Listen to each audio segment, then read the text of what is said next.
Perempuan yang sudah menikah itu untuk keluarga suaminya, bukan untuk pesta di rumah orang tuanya.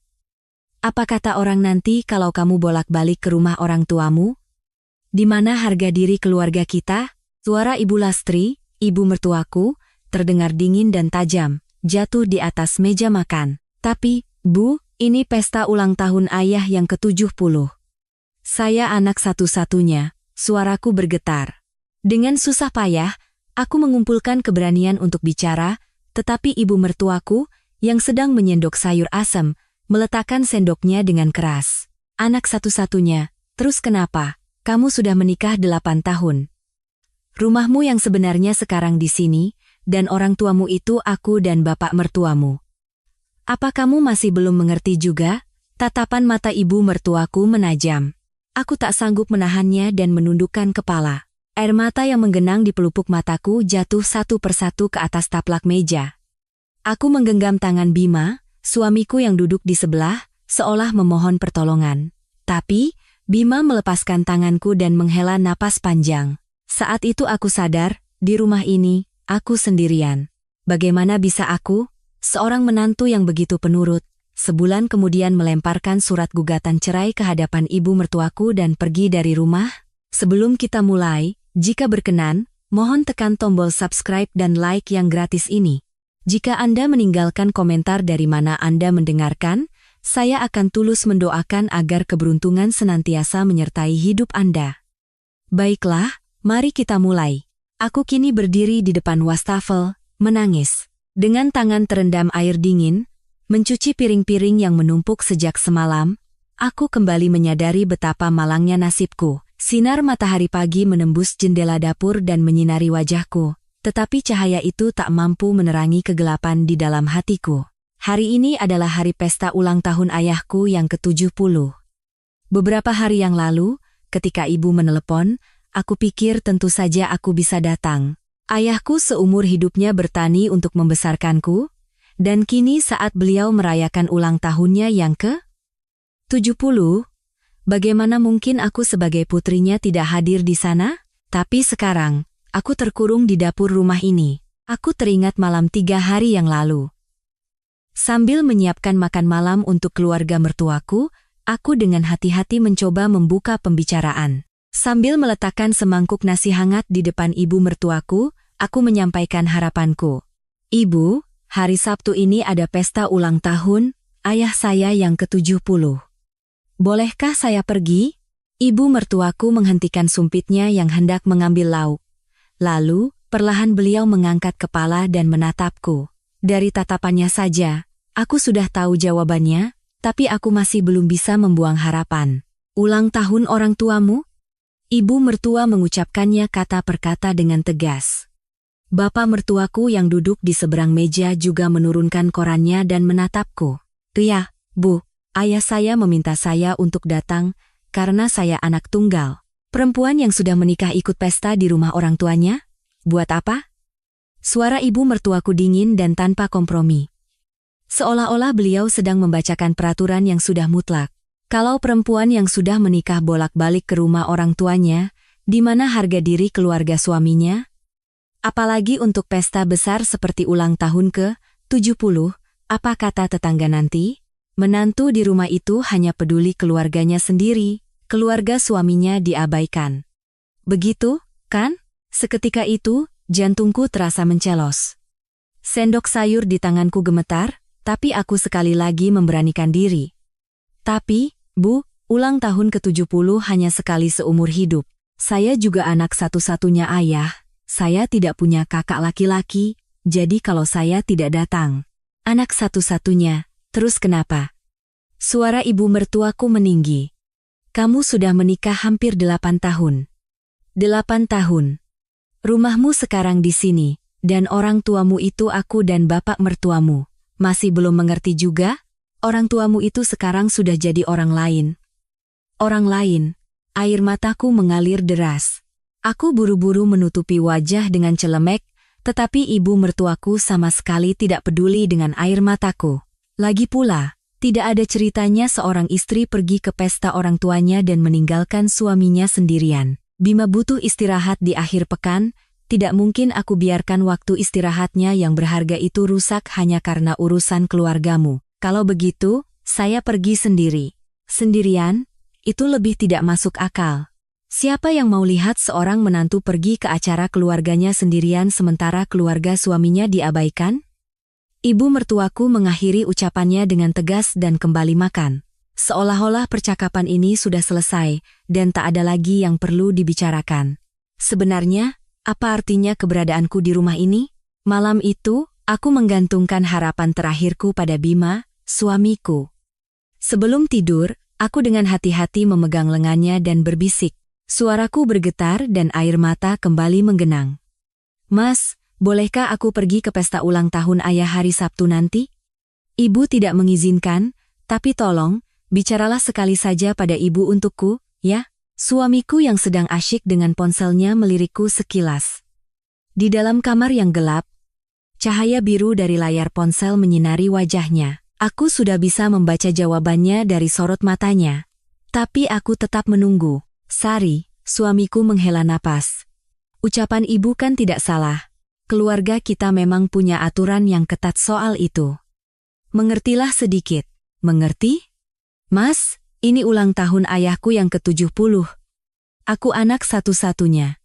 Kalau bukan aku, siapa lagi yang datang? Kenapa kamu tidak bilang dari jauh-jauh hari? Kan jadi merusak suasana hati ibu. Sudahlah, kali ini sabar saja, nanti kalau ada kesempatan lain, baru pergi. Suamiku berkata begitu lalu, kembali menatap layar ponselnya. Jantungku hancur berkeping-keping, sementara dia tertawa kecil menonton video di YouTube. Kesempatan lain? Apakah ulang tahun ke-70 datang 2 kali? Mas, tolong. Aku kembali memegang lengannya, tapi dia menepis tanganku dengan kesal. Sari, sudah cukup. Aku juga lelah. Kalau aku menentang ibu, aku juga yang akan repot nanti, kamu tahu kan? Sabar saja kali ini, ya? Lalu, suamiku mematikan lampu dan membalikkan badannya. Malam itu, aku menangis dalam diam di balik selimut. Suamiku mendengkur pulas di sampingku, dan aku tidak bisa tidur sampai jam 4 pagi. Di dalam dadaku, kesedihan, kemarahan, dan rasa frustrasi berbaur menjadi satu. Selama 8 tahun, aku mengurus rumah tangga mertuaku, bangun jam 5 pagi untuk memasak sarapan, merawat mertuaku, dan saat lebaran, aku sendirian menyiapkan puluhan jenis masakan. Tanganku melepuh dan pinggangku sakit seperti mau patah, tapi aku tidak pernah sekalipun cemberut dan selalu tersenyum. Tapi sekarang, untuk pergi ke pesta ulang tahun ayahku sendiri pun aku tidak diizinkan, dan hari Sabtu pun tiba. Pagi di hari ulang tahun ayahku, aku bangun seperti biasa jam 5 pagi untuk memasak nasi. Sambil mencuci beras, menuangkan air, dan menyalakan kompor, aku terus menangis. Ibu mertuaku duduk di meja makan jam 7 pagi, dan menatapku dengan anggukan puas. Bagus. Beginilah seharusnya seorang menantu, tahu aturan keluarga. Untuk apa perempuan yang sudah menikah pergi ke rumah orang tuanya? Mengabdi pada mertua di sini adalah kewajibanmu. Aku sudah mendidikmu dengan baik. Aku hanya menunduk sebagai jawaban. Air mata kembali mengalir, tetapi ibu mertuaku tidak melihatnya. Atau mungkin beliau melihatnya, tetapi pura-pura tidak tahu. Makan siang nanti masak sayur lodeh. Dan malamnya, buat gulai ikan kakap. Bapak suka itu. Baik, Bu. Suaraku nyaris tak terdengar. Sepanjang hari itu, aku bergerak seperti robot. Mencuci piring, mencuci baju, menyapu halaman, menyiapkan makan siang, mencuci piring lagi, dan menyiapkan makan malam. Tanganku keriput karena terlalu lama terendam air dan pinggangku sakit luar biasa, tapi aku tidak berhenti. Karena jika aku berhenti, aku akan teringat. Teringat bahwa saat ini di rumah orang tuaku, hidangan pesta untuk ayah sedang disajikan, sanak saudara berkumpul untuk mengucapkan selamat, dan ayah tersenyum sambil bersulang dengan para tamu, sementara aku, putrinya, tidak ada di sana. Sekitar jam 4 sore, ponselku berdering. Ibu. Aku mengangkat telepon dengan tangan gemetar. Sari, kok kamu belum datang? Ayah dari tadi terus melihat ke arah pintu, berharap putrinya datang. Cepatlah kemari. Suara ibu terdengar cemas dan gelisah. Bu, maaf. Sepertinya aku tidak bisa datang. Mertuaku tidak mengizinkan. Apa? Ini ulang tahun ayahmu yang ke-70. Apa-apaan itu? Cepat keluar dari sana. Perlu ibu yang telepon mertuamu? Tidak, Bu, tidak apa-apa. Nanti aku akan datang di lain waktu. Sampaikan permintaan maafku pada ayah. Sari. Ibu berteriak, tapi aku menutup telepon. Lalu aku terduduk di lantai dapur dan menangis. Aku menutupi wajah dengan celemek dan menangis sejadi-jadinya. Sekitar jam 5, telepon berdering lagi. Kali ini, ayah. Sari, ini ayah. Kapan kamu datang? Ayah sudah pesankan bihun goreng kesukaanmu. Suara ayah terdengar lembut seperti biasa, tapi penantian dan kerinduan di dalamnya membuatku semakin sakit. Ayah, maafkan aku. Aku sepertinya tidak bisa datang. Kenapa? Ada masalah?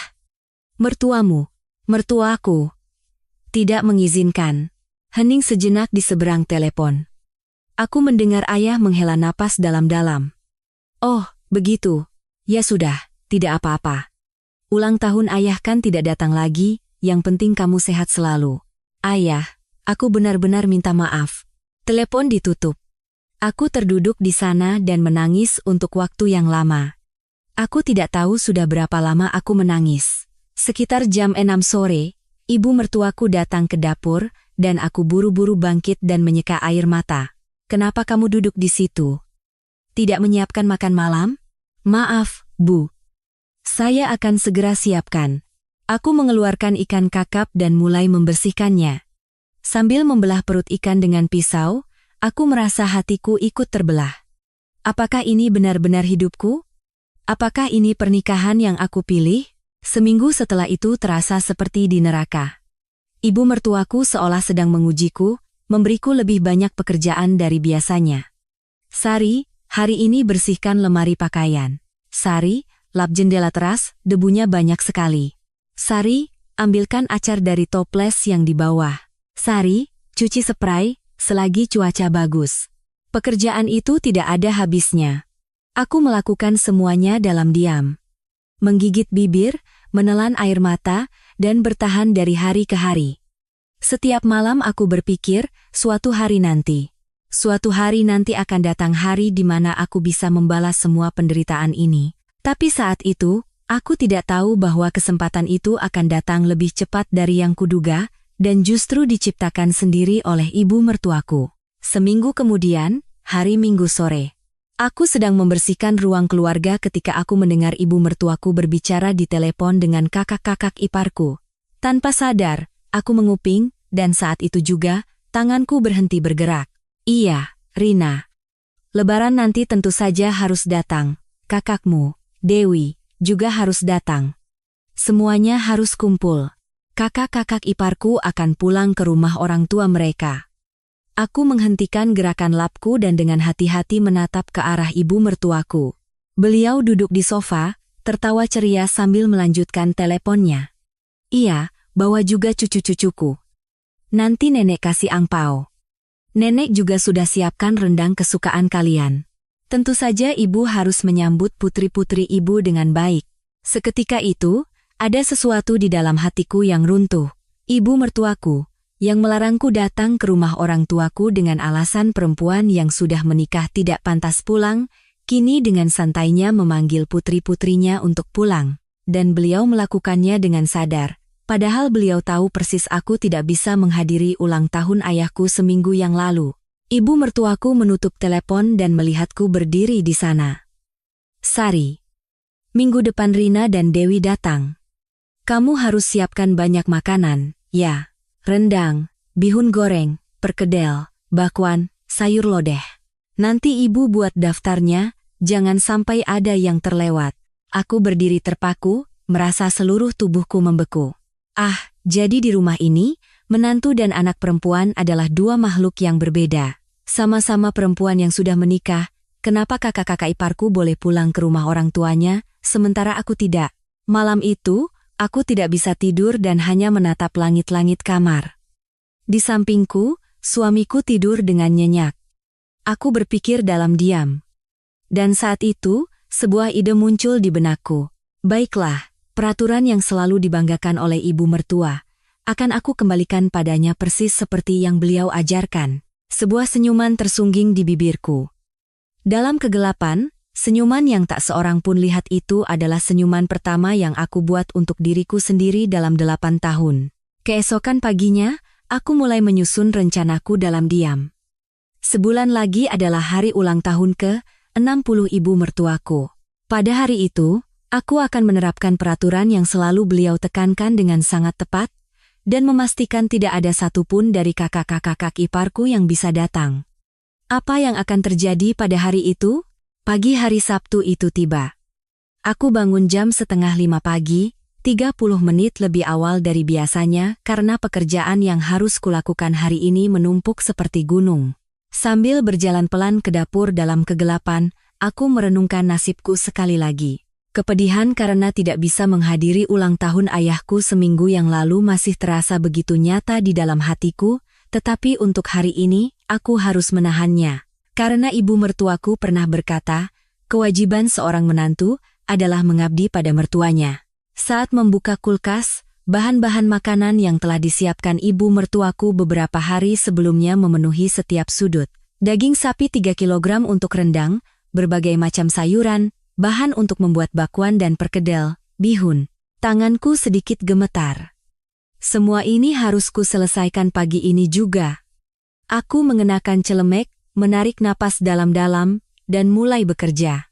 Pertama, aku menyiapkan rendang. Aku merebus daging, menyiapkan bumbu, dan mengaduknya perlahan. Sambil mengiris bawang, aku berpikir, seminggu yang lalu di ulang tahun ayah, aku juga ingin memasak seperti ini untuknya. Jam 6 pagi, ibu mertuaku datang ke dapur. Sudah mulai? Bagus, memang harus mulai dari pagi. Hari ini Rina dan Dewi datang, jadi masakannya harus banyak dan enak. Ibu mertuaku memeriksa satu persatu bahan yang kusiapkan, seperti seorang inspektur. Dengan teliti, beliau berkata, dagingnya direbus sedikit lebih lama lagi. Bihunnya direndam dari sekarang, bakwan dan perkedel mulai digoreng jam 10. Baik, Bu. Oh ya, ruang keluarga juga dibersihkan lagi. Anak-anakku mau datang, harus bersih. Angpau untuk cucu-cucuku juga sudah Ibu siapkan. Angpau, Bu? Iya, angpau untuk cucu-cucu nenek. Di laci ada amplop, siapkan 4 amplop masing-masing Rp100.000, jadi totalnya Rp400.000. Pikiranku berputar cepat. 2 kakak ipar, dan 2 cucu, masing-masing 100.000. Padahal seminggu yang lalu di ulang tahun ayahku, aku bahkan tidak sempat berpikir untuk menyiapkan uang saku. Sari, kenapa melamun? Cepat siapkan. Ah, iya, Bu, segera. Aku buru-buru bergerak, meracik bumbu rendang, mencampur sayuran, membuat adonan bakwan, menyiapkan bihun. Tanganku bergerak tanpa henti, tetapi di dalam hatiku, perasaan tidak nyaman terus muncul. Aneh, sesuatu terasa aneh.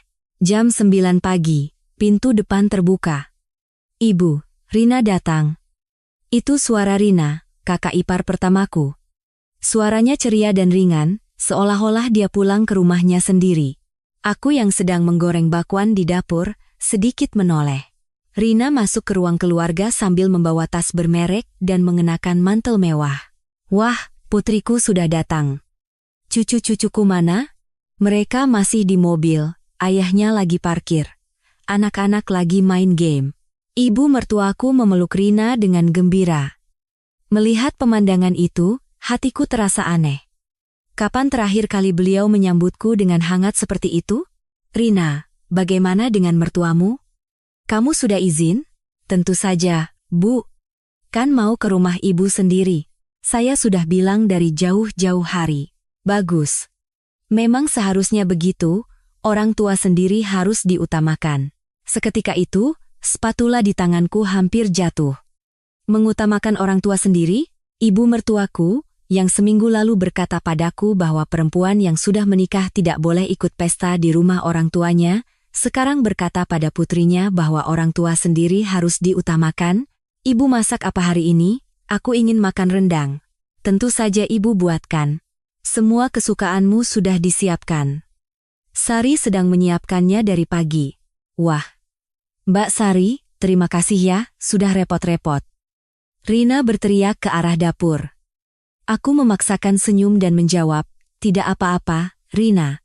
Sudah seharusnya. Tapi suaraku bergetar, dan tanganku terus gemetar. Sekitar jam 10, Dewi, kakak ipar keduaku, juga tiba. Ibu, maaf, agak telat. Repot menyiapkan anak-anak.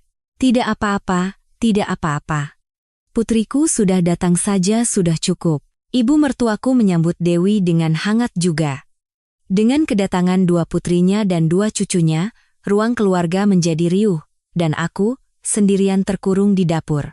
Menggoreng bakwan, menata sayuran, memasak rendang. Minyak panas terciprat ke punggung tanganku, tapi aku tidak merasakan sakit. Suara tawa dari ruang keluarga menusuk telingaku. Rina, ini angpao dari ibu. 100.000. Terima kasih sudah membawa cucu-cucuku. Angpao untuk mereka juga sudah disiapkan. Tidak usah, Bu. Datang saja kan sudah cukup. Tidak bisa. Putriku datang ke rumah orang tuanya, tidak mungkin pulang dengan tangan kosong. Aku mendengar suara uang diberikan. Suara amplop dibuka, suara kakak-kakak iparku yang gembira, suara anak-anak yang berteriak, terima kasih, nenek. Saat mengiris daun bawang, aku tidak sengaja mengiris jariku sendiri. Darah mengalir, tapi aku hanya mencucinya dengan air dan menempelkan plester. Tidak ada yang peduli aku terluka. Jam 12 siang, waktu makan tiba. Aku membawa satu persatu hidangan ke meja di ruang keluarga. Rendang, bihun goreng, aneka gorengan, sayur lodeh, gulai. Lebih dari 20 jenis masakan memenuhi meja. Wow, kelihatannya enak sekali. Mbak Sari jago sekali masaknya, kata Dewi dengan kagum. Tapi dalam kata-katanya, aku lebih merasakan pujian basa-basi daripada rasa terima kasih yang tulus. Tentu saja, menantuku memang pintar masak. Setiap kali putri-putriku datang, aku selalu menyuruhnya memasak seperti ini, kata ibu mertuaku dengan bangga. Seolah-olah aku adalah miliknya, barang pamerannya. Aku bahkan tidak bisa duduk bersama mereka. Sari, kamu makan di dapur saja. Kamu kan masih harus mencuci piring dan menyiapkan buah-buahan. Baik, Bu. Aku kembali ke dapur dan duduk sendirian di meja kecil di pojok. Aku mengambil sedikit nasi dan beberapa lauk sisa, makan sendirian. Dari ruang keluarga, suara tawa riang terus terdengar. Bapak, selamat ya. Rina, Dewi. Terima kasih putri-putriku sudah datang. Bapak senang sekali. Kakek, ini hadiah dari kami. Oh, apa ini? Anggur mahal, ya? Cucu-cucuku memang yang terbaik. Percakapan gembira keluarga, suara gelas bersulang, celoteh anak-anak. Dan aku, makan sendirian di pojok dapur. Air mataku kembali mengalir. Setiap kali menelan nasi, tenggorokanku terasa tercekat. Seminggu yang lalu di ulang tahun ayahku, apakah meja makannya juga seperti ini? Aku teringat bagaimana ayah mungkin terus menatap ke arah pintu, menungguku. Wajah ayah yang mungkin minum sendirian, menunggu putrinya datang. Sekitar jam 2 siang, makan selesai. Aku sedang mencuci piring ketika aku mendengar percakapan ibu mertuaku dengan kakak-kakak iparku. Bu, kami pamit dulu ya, harus mampir ke rumah mertua juga. Loh, kok cepat sekali, nanti saja pulangnya. Lain kali kami datang lagi, Bu. Masakannya enak sekali hari ini. Iya, hati-hati di jalan. Oh, Dewi, kamu juga? Iya, Bu. Saya juga harus ke rumah mertua. Harus menyiapkan makan malam juga. Oh, begitu. Ya sudah. Kamu harus berbakti pada mertuamu. Ibu senang melihat putri ibu berbakti. Ibu mertuaku berkata dengan nada puas. Bu, bulan depan kami datang lagi. Iya, sering-seringlah datang. Nanti ibu masakan makanan kesukaan kalian. Pintu depan tertutup. Kakak-kakak iparku dan cucu-cucunya telah pergi. Ruang keluarga menjadi sunyi seketika, hanya menyisakan piring dan gelas kotor yang berantakan. Sari, bereskan ruang keluarga. Piringnya sudah selesai dicuci. Ibu mertuaku berkata sambil duduk di sofa. Beliau menghela napas seolah lelah dan memejamkan mata. Masih sedikit lagi, Bu, cepat selesaikan. Makan malam nanti masak mie rebus saja, sederhana. Hari ini sudah terlalu kenyang. Aku kembali ke dapur tanpa menjawab. Berdiri di depan wastafel, aku menatap tumpukan piring kotor. Piring-piring yang tadinya berisi puluhan jenis masakan, sisa makanan yang dimakan kakak-kakak iparku, noda kuah yang tumpah oleh anak-anak. Tanganku gemetar. Seluruh tubuhku gemetar. Apakah ini adil? Sama-sama perempuan, sama-sama menantu, kenapa kakak-kakak iparku bebas sementara aku terkurung? Kenapa mereka bisa bebas bolak-balik antara rumah orang tua dan mertua, disambut hangat di kedua tempat, sementara aku bahkan tidak bisa menghadiri ulang tahun ayahku sendiri? Kenapa mereka menerima angpau dan hadiah, sementara aku hanya bekerja di dapur? Sambil mencuci piring, aku menangis. Merendam tangan di air hangat, aku menangis dalam diam. Dan saat itu, suara ibu mertuaku terngiang jelas di kepalaku. Perempuan yang sudah menikah ikut pesta di rumah orang tuanya? Buat apa? Kalau perempuan yang sudah menikah bolak-balik ke rumah orang tuanya, di mana harga diri keluarga suaminya? Perempuan yang sudah menikah. Kata yang selalu ditekankan oleh ibu mertuaku. Tapi, bukankah Rina dan Dewi juga perempuan yang sudah menikah? Masing-masing sudah menikah 10 dan 8 tahun. Kenapa mereka bisa bebas datang ke rumah orang tuanya? Kenapa pada mereka beliau berkata orang tua sendiri harus diutamakan, sementara padaku beliau berkata mengabdi pada mertua adalah kewajiban? Malam itu, aku kembali tidak bisa tidur. Setelah selesai mencuci piring, membereskan ruang keluarga, memasak mie rebus, dan mencuci piring lagi, aku baru bisa berbaring di tempat tidur pukul 11 malam. Suamiku, Bima, sudah tertidur pulas. Aku menatap langit-langit dalam kegelapan. Dan aku memutuskan, karena ibu mertua begitu menekankan aturan, maka aku akan membantunya menegakkan aturan itu dengan sangat tepat. Senyum dingin tersungging di bibirku. Karena beliau berkata perempuan yang sudah menikah tidak boleh datang ke pesta di rumah orang tuanya, maka kakak-kakak iparku tentu saja juga harus mematuhi aturan itu, bukan? Sebulan lagi, di pesta ulang tahun ke-60 ibu mertuaku. Pada hari itu, aku akan memastikan tidak ada satupun dari mereka yang bisa datang.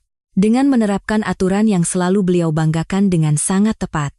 Dan di depan meja pesta yang kosong itu, aku akan bertanya pada ibu mertuaku, bukankah ini aturan yang selalu ibu bicarakan? Aku mulai menyusun rencanaku dalam diam. Minggu pagi, setelah suamiku berangkat kerja dan mertuaku pergi ke pengajian, aku duduk sendirian di ruang keluarga dan membuka sebuah buku catatan. Buku catatan usang yang biasa kugunakan untuk menulis daftar belanjaan, tapi hari ini akan digunakan untuk tujuan yang berbeda. Di halaman paling atas, aku menulis, pesta ulang tahun ke-60, operasi pembalasan aturan ibu mertua. Tanganku gemetar, tapi kali ini bukan karena marah atau sedih. Aku merasakan semacam euforia yang aneh. Untuk pertama kalinya dalam 8 tahun, aku merasa memegang kendali. Pertama, aku merangkum situasinya. Pesta ulang tahun ke-60 ibu mertuaku akan diadakan sebulan lagi. Ibu mertuaku tentu saja berharap Rina dan Dewi akan datang. Bahkan, beberapa hari terakhir ini, setiap kali membicarakan pesta, beliau selalu membangga-banggakan putri-putrinya. Kalau Rina dan Dewi datang, pestanya pasti meriah. Mereka juga akan membawa cucu-cucuku. Aku harus membelikan mereka kebaya baru. Ini kan ulang tahun ke-60, mereka harus tampil cantik. Semakin besar harapan ibu mertuaku, semakin besar pula kekecewaannya nanti. Aku menulis di buku catatanku. Langkah 1. Dapatkan nomor kontak keluarga mertua kakak-kakak ipar. Langkah 2. Hubungi langsung keluarga mertua mereka. Langkah 3. Jaga kerahasiaan sampai hari H. Masalahnya adalah nomor kontak keluarga mertua mereka. Aku belum pernah bertemu langsung dengan ibu mertua Rina dan Dewi, dan aku tidak tahu nomor telepon mereka.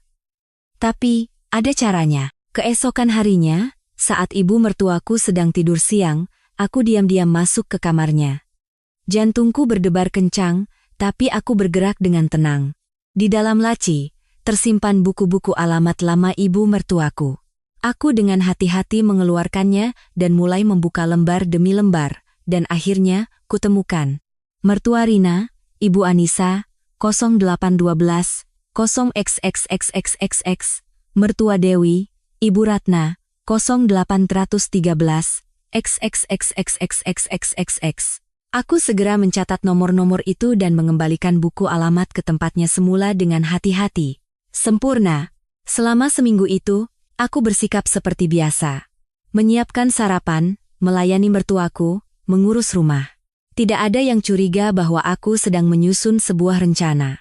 Setiap malam, aku menuliskan skrip percakapan telepon di catatan ponselku.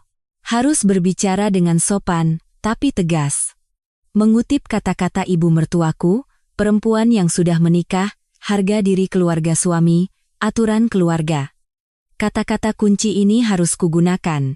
Dan seminggu sebelum pesta, hari Kamis sore, ibu dan bapak mertuaku pergi ke rumah sakit untuk kontrol rutin dan suamiku ada di kantor.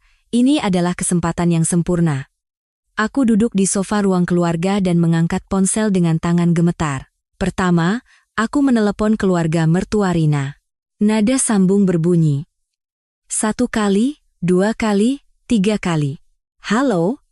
Suara seorang wanita paruh baya. Ibu mertua Rina. Halo. Maaf, apakah ini dengan ibu mertua Mbak Rina? Iya, betul. Ini siapa ya? Ah, saya Sari, Bu. Istri dari adiknya Mas Bima, adik ipar Rina. Maaf sebelumnya belum pernah sempat bersilaturahmi. Suaraku terdengar tenang dan sopan. Oh, Mbak Sari. Iya. Rina pernah cerita. Senang berkenalan. Ada apa ya menelepon? Begini Bu, minggu depan, hari Sabtu, adalah ulang tahun ke-60 ibu mertua kami. Rina bilang dia akan hadir, dan saya menelepon sehubungan dengan hal itu. Oh, iya. Rina memang bilang mau pergi ke acara ibunya. Masalahnya, Bu, mohon maaf sebelumnya, tapi aturan di keluarga kami agak ketat. Aku menarik napas dalam-dalam dan melanjutkan perlahan. Ibu mertua saya selalu menekankan bahwa perempuan yang sudah menikah sebaiknya tidak menghadiri pesta di rumah orang tuanya.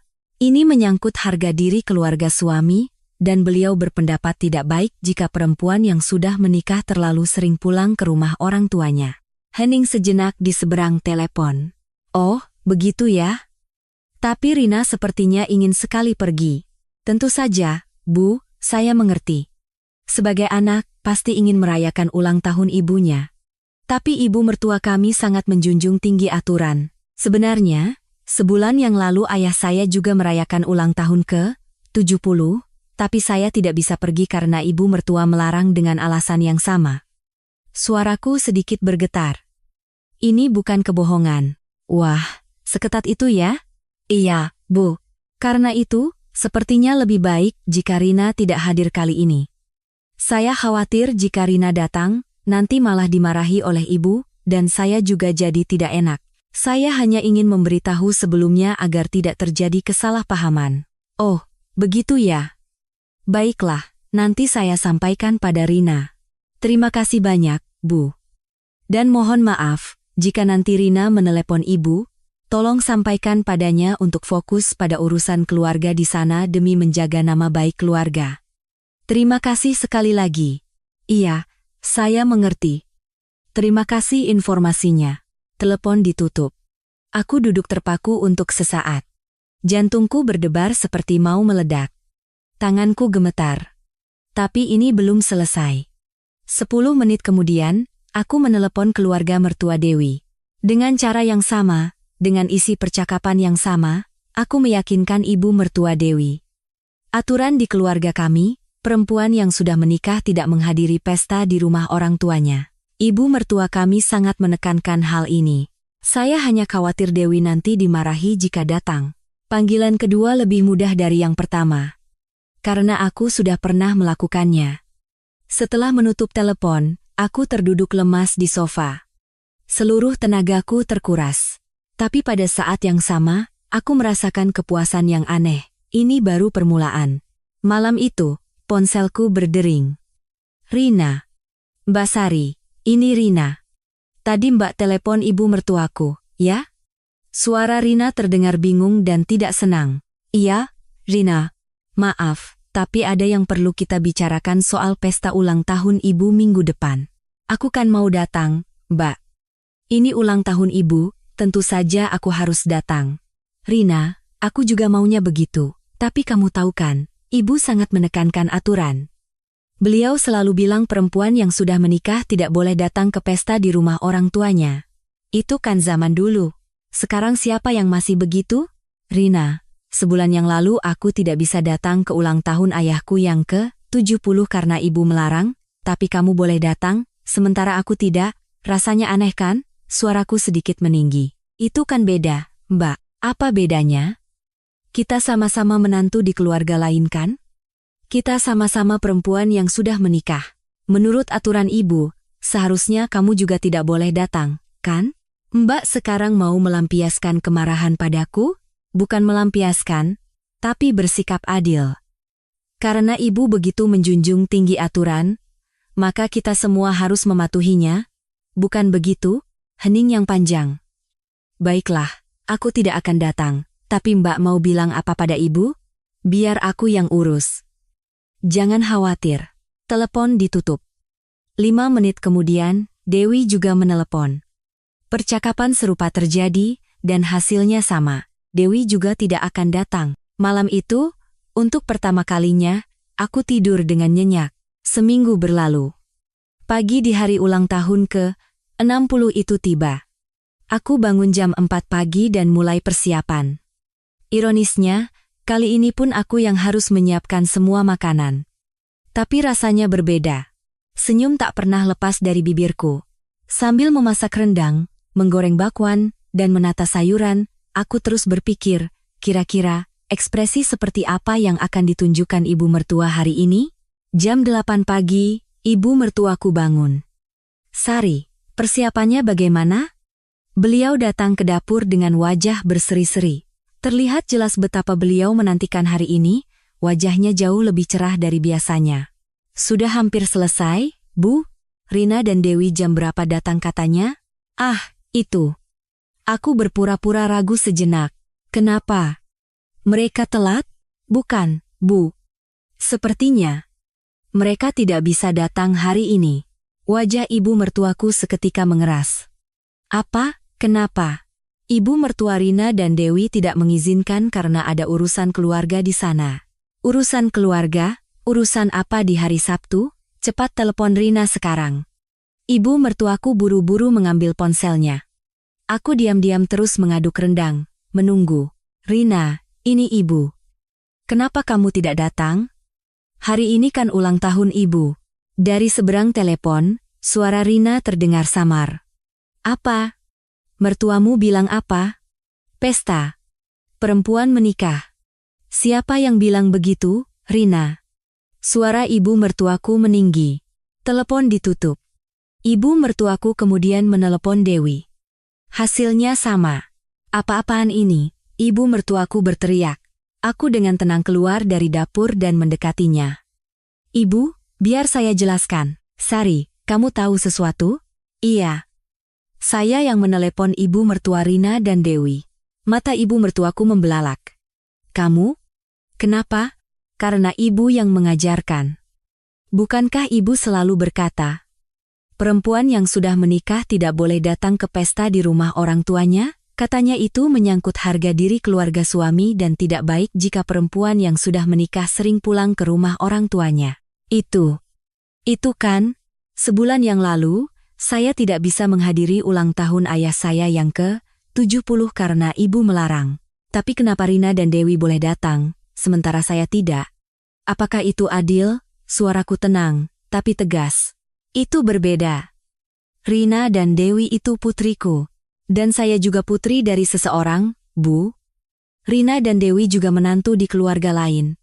Mereka sama seperti saya, perempuan yang sudah menikah.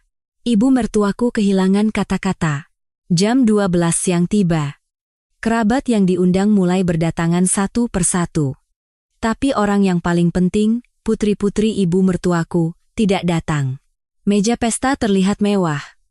penuh dengan makanan yang kusiapkan dengan sepenuh hati. Tapi suasana di sekitar meja itu terasa dingin dan kosong.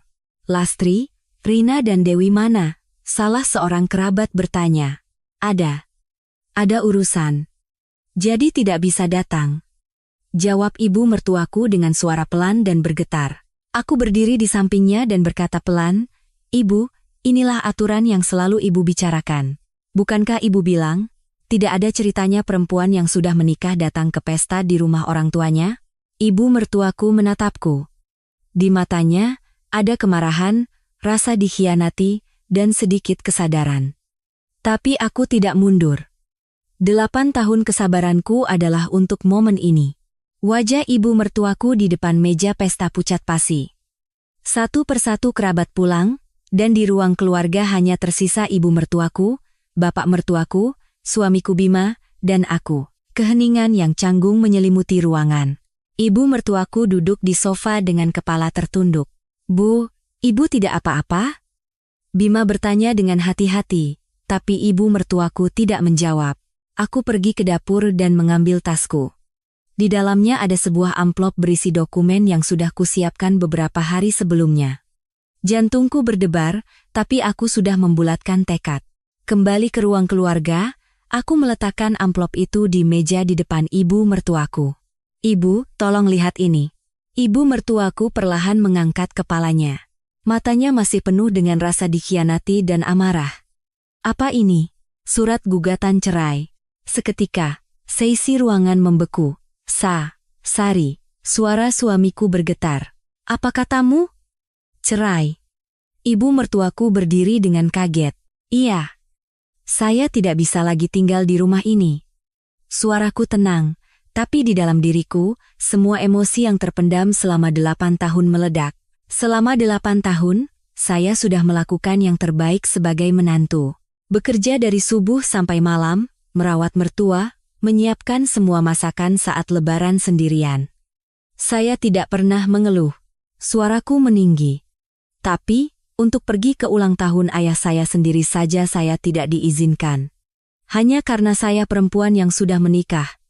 Tapi kakak-kakak ipar bebas pulang kapan saja. Apa itu adil? Sari, itu. Dan kamu, Mas. Apa yang kamu lakukan? Sebulan yang lalu saat aku menangis memohon izin, kamu hanya sibuk dengan ponselmu. Kamu lebih membela ibumu daripada aku. Bima kehilangan kata-kata, mulutnya hanya terbuka tanpa suara.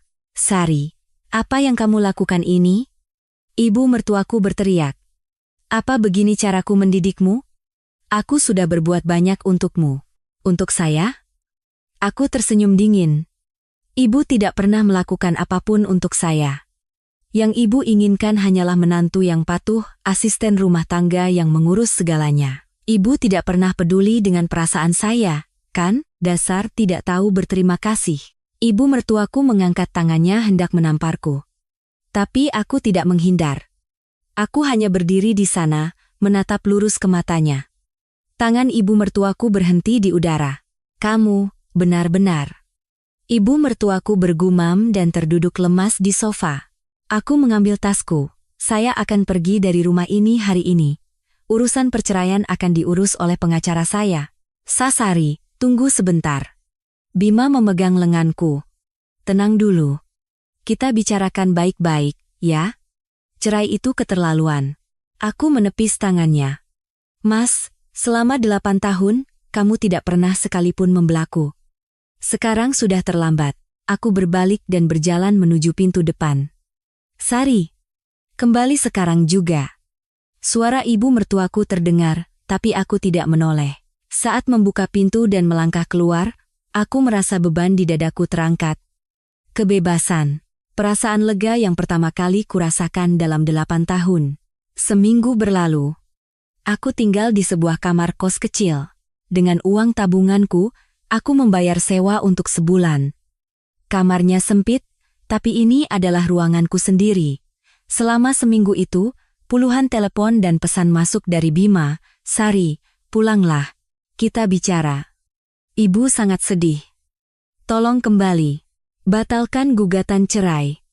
Aku yang salah, tapi aku tidak membalasnya. Sebaliknya, setiap pagi aku bangun, pergi ke pasar, memasak makanan yang kuinginkan, menonton TV yang kusuka, dan tidur kapanpun aku mau. Untuk pertama kalinya dalam 8 tahun, aku memilih waktuku sendiri. Tapi hidupku tidak sepenuhnya damai. Setiap malam, kecemasan datang. Apa benar harus sampai bercerai? Apa tindakanku terlalu kejam? Bagaimana aku akan hidup nanti? Suatu hari, bibiku menelepon. Adik dari ibuku ini sangat menyayangiku sejak kecil. Setelah menikah, kami jarang berkomunikasi, tapi beliau selalu mengkhawatirkanku. Sari, ini Bibi. Bibi dengar dari ibumu, kamu sudah keluar dari rumah mertuamu? Iya, Bi. Bagus. Seharusnya dari dulu kamu keluar. Suara bibiku yang tegas membuatku terharu. Bibi, jangan menangis. Kamu di mana sekarang? Bibi ke sana. 1 jam kemudian, bibiku tiba di kamar kosku. Beliau melihat sekeliling dan menghela napas. Bagaimana kamu bisa tinggal di sini? Tidak apa-apa, Bi. Aku bisa hidup sendiri. Saat itu, telepon dari Bima berdering lagi. Kali ini, aku mengangkatnya. Sari, tolong pulang. Ibu pingsan. Apa? Pinggangnya cedera. Beliau jatuh saat sendirian mengurus rumah. Sari, tolong pulang, ibu mencarimu. Aku menutup telepon. Lalu aku menatap bibiku. Bi, ibu mertuaku cedera pinggang. Lalu, suara bibiku dingin. Jangan pergi. Kalau kamu kembali, kamu akan menderita lagi. Tapi, Sari, ibu mertuamu punya anak perempuan, kan? Rina dan Dewi. Biar mereka yang merawatnya. Kenapa hanya menantu yang harus berkorban? Ucapan bibiku benar. Tapi, Bi, kakak-kakak iparku tidak akan datang, karena aku sudah bilang mereka perempuan yang sudah menikah. Aku menjelaskan apa yang kulakukan saat pesta ulang tahun itu. Bibiku tertawa terbahak-bahak. Hahaha, bagus sekali. Biar ibu mertuamu merasakan akibatnya. Tapi, Bi, apa tindakanku tidak terlalu kejam? Kejam apanya? Dibandingkan dengan penderitaanmu selama 8 tahun, ini bukan apa-apa. Bibiku menggenggam tanganku erat. Sari, kamu tidak melakukan kesalahan apapun. Ingat, kamu adalah korban. Malam itu, aku duduk sendirian dan berpikir. Apa benar yang kulakukan ini? Ibu mertuaku terluka, apa benar aku tidak perlu menjenguknya? Tapi suara bibiku terus terngiang. Kamu adalah korban. Kamu tidak salah. Dan suara lain juga terdengar. Biar anak-anak perempuannya yang merawat, kenapa hanya menantu yang harus berkorban? Benar. Ada Rina dan Dewi. Putri-putri kesayangan ibu mertuaku. Masalah ibu mertuaku adalah urusan putri-putrinya. Aku bukan lagi menantu di rumah itu. Tapi, ada bagian dari hatiku yang terasa berat. Apa benar ini akan berakhir seperti ini? Aku punya firasat buruk bahwa cerita ini belum selesai. Dan firasat itu tak lama kemudian menjadi kenyataan. Keesokan siangnya, saat kembali ke kamar kos, ada panggilan tak terjawab lagi dari Bima. Kali ini, ada pesan juga. Sari, rumah berantakan. Ibu cedera pinggang dan hanya bisa berbaring, ayah sibuk mengantarnya ke rumah sakit, dan aku tidak bisa pulang karena urusan kantor. Tolong pulang. Rumah benar-benar kacau. Aku membaca pesan itu dengan senyum pahit. Kacau? Artinya, rumah itu tidak bisa bertahan seminggu pun tanpaku? Lalu, apa arti pekerjaanku selama 8 tahun ini? Apakah semua itu dianggap biasa saja? Sari. Tidak ada yang mencuci piring. Tidak ada yang mencuci baju. Rina dan Dewi dihubungi tidak datang. Tolong kembali. Rina dan Dewi tidak datang, tentu saja. Karena aku sudah memberitahu keluarga mertua mereka bahwa perempuan yang sudah menikah tidak boleh pulang ke rumah orang tuanya. Aturan yang selalu dibanggakan ibu mertuaku, kini pisaunya berbalik menusuk dirinya sendiri. Aku tidak membalas pesan itu. Sebaliknya, aku menelepon bibiku. Bi, bisa kenalkan aku dengan pengacara? Pengacara? Kenapa? Untuk mengurus gugatan cerai. Bibiku terdiam sejenak, lalu berkata, pikiran yang bagus. Bibi punya kenalan pengacara, nanti Bibi kenalkan. 3 hari kemudian, aku duduk di kantor pengacara. Seorang pengacara wanita berusia sekitar 50-an. Setelah mendengarkan ceritaku sampai selesai, beliau mengangguk. Jika penyebab perceraian ada pada pihak suami, Anda bisa menuntut ganti rugi. Dalam kasus Anda, perlakuan tidak adil dari mertua dan ketidakpedulian suami bisa menjadi bukti. Bukti? Iya.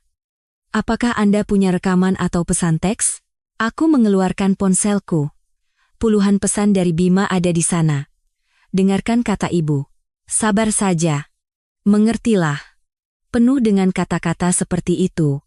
Pengacara membacanya dan mengangguk. Bagus. Ini sudah cukup. Kita bisa mulai persiapannya. Seminggu kemudian, berkas gugatan selesai.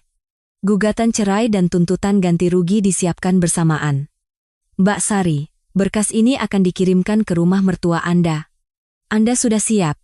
Tanya pengacara. Aku ragu sejenak. Apa benar harus sejauh ini? Ibu mertuaku sedang sakit, apa pantas mengirimkan berkas seperti ini? Tapi suara bibiku terngiang.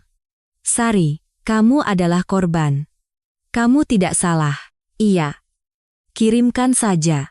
Saat itu, ibu mertuaku sudah pulang dari rumah sakit. Pinggangnya masih sakit dan sulit bergerak, tapi katanya lebih baik di rumah. Saat kembali ke rumah, beliau syok melihat keadaan rumah yang seperti kapal pecah.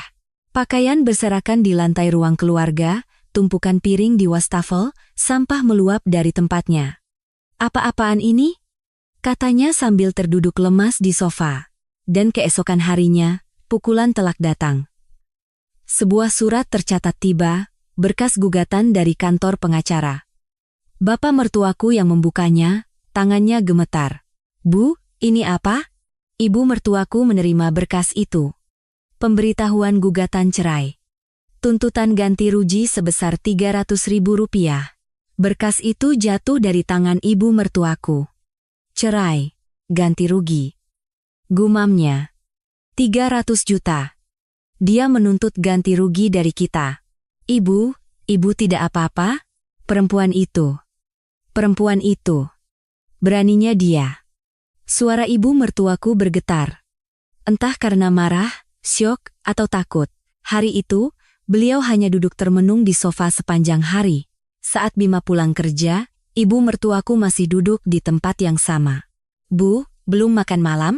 Tidak lapar. Ibu kenapa? Saat Bima mendekat, ibu mertuaku menyodorkan berkas gugatan itu. Lihat ini. Saat Bima membaca berkas itu, ibu mertuaku menangis dalam diam. Apa salahku sampai menantuku berbuat seperti ini padaku?